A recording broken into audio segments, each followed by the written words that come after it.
George Costanza, during a Seinfeld episode, famously pledged, "I will do the opposite," after concluding that his own instincts can't be trusted. "Every decision I've made in my entire life has been wrong," the fictional character said.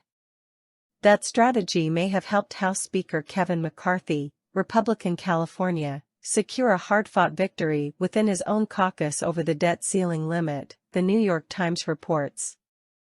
After watching his GOP House Speaker predecessors John Boehner and Paul Ryan alienate the party's far-right flank, Katie Edmondson writes for The Times that a person familiar with McCarthy said the Speaker has taken Costanza's opposite approach.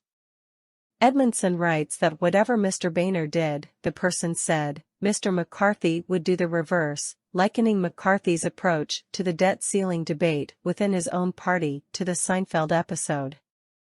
Rather than pick fights with the party's far right, Edmondson writes that McCarthy used an all-carrots, no-sticks leadership strategy of courting and elevating influential, arch-conservative lawmakers.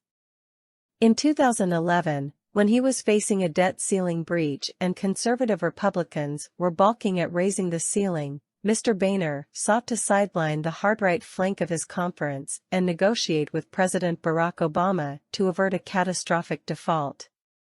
In return, his hard-right members tormented him, Edmondson writes. Mr. McCarthy has done the opposite, making concessions to the right from the beginning. It is a strategy that carries significant risks. Some of the same concessions Mr. McCarthy made to become Speaker could be used against him if conservative lawmakers grow unhappy with how he handles negotiations with Mr. Biden. Considering the narrow majority House Republicans enjoy, McCarthy didn't have much choice but to appease ultra-conservative Republicans. But McCarthy now faces a different quandary. He'll now need to convince far-right Republicans to go along with any deal he makes with Democrats to resolve the debt ceiling crisis. Whether the peace can hold in the coming months is an open question, Edmondson writes.